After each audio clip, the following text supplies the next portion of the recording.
Assalamualaikum warahmatullahi wabarakatuh. Perkenalkan, saya Margareta Yulianti dengan NIM C1C021176. Di sini saya akan mempresentasikan materi akuntansi syariah tentang fikih zakat. Materi yang akan dibahas yang pertama adalah mengenai pengertian zakat, yang kedua sumber hukum zakat, yang ketiga jenis zakat, yang keempat objek zakat harta, lalu yang kelima ada penerima zakat, lalu ada orang yang tidak boleh menerima zakat, hikmah zakat, dan yang terakhir adalah perlakuan akuntansi PSAK 109.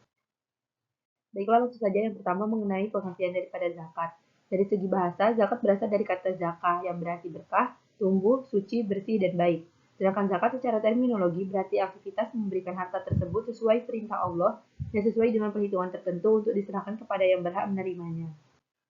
Selanjutnya adalah sumber hukum zakat. Yang pertama adalah Al-Quran.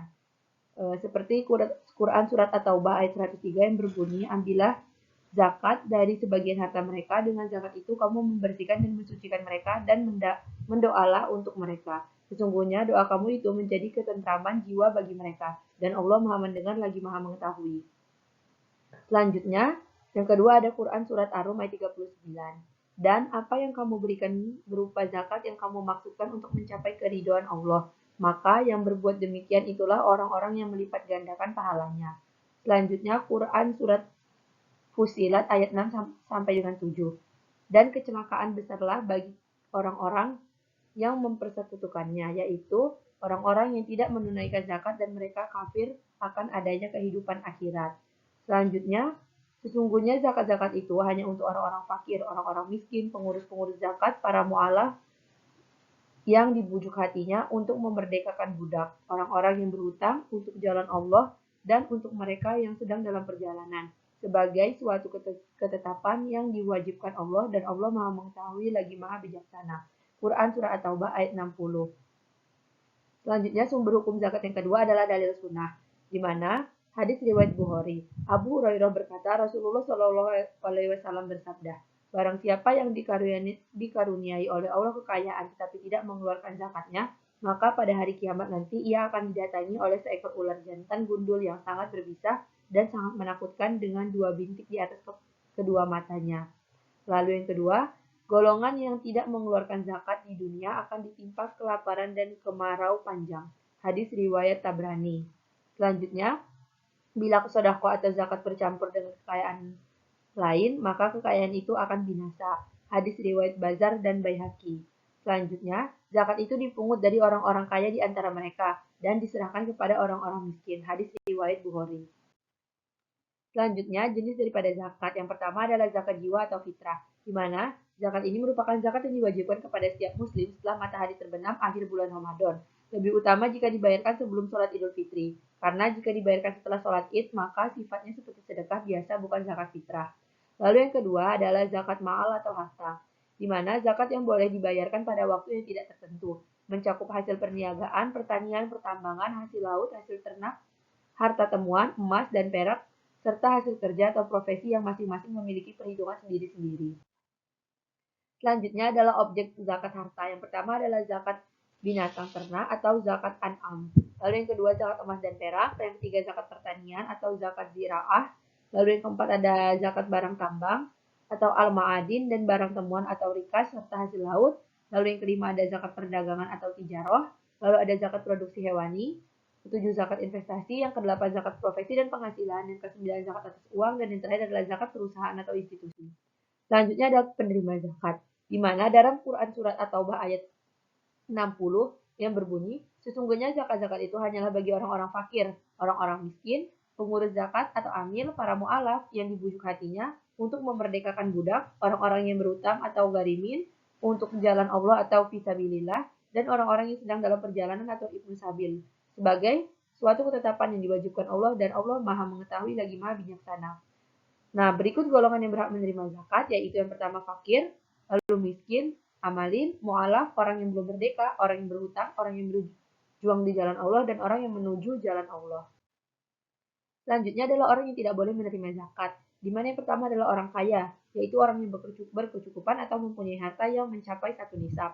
Yang kedua, orang yang kuat dan mampu, berusaha untuk mencukupi kebutuhan. Ketika penghasilannya tidak mencukupi, ia baru boleh mengambil zakat. Yang ketiga adalah orang kafir di bawah perlindungan negara Islam, kecuali jika diharapkan untuk masuk Islam. Lalu yang keempat, bapak, ibu, kakek, nenek hingga ke atas atau anak-anak hingga ke bawah atau istri dan dari orang yang mengeluarkan zakat karena nafkah mereka di bawah tanggung jawabnya. Namun diperbolehkan untuk menyalurkan zakat kepada selain mereka seperti saudara laki-laki, saudara perempuan, paman, dan bibi dengan syarat mereka dalam keadaan membutuhkan. Selanjutnya, ada hikmah daripada zakat. Yang pertama adalah menghindari kesenjangan sosial antara kaya dan miskin. Yang kedua, pilar amal jama'i bersama antara yang kaya, para mujahid dan dai dalam rangka meninggikan kalimat Allah Subhanahu wa taala. Lalu yang ketiga adalah membersihkan dan mengikhlaskan akhlak yang buruk. Lalu alat membersih harta dan penjagaan dari ketamakan orang kikir. Lalu ada ungkapan rasa syukur atas nikmat Allah Subhanahu wa taala. Lalu untuk pengembangan potensi umat, selanjutnya dukungan moral kepada orang yang baru masuk Islam, lalu menambah pendapatan negara untuk proyek-proyek yang berguna bagi umat, dan yang terakhir menjadi unsur penting dalam mewujudkan keseimbangan dalam distribusi harta dan keseimbangan tanggung jawab individu dalam masyarakat. Selanjutnya mengenai perlakuan akuntansi atau PSAK 109, di mana perlakuan akuntansi dalam pembahasan ini mengacu pada PSAK 109 yang ruang lingkupnya hanya untuk amil yang menerima dan menyalurkan zakat dan infak atau sedekah. PSAK ini wajib diterapkan oleh amil yang mendapat izin dari regulator. Meski demikian, amil yang tidak mendapat izin juga dapat menerapkan PSAK ini.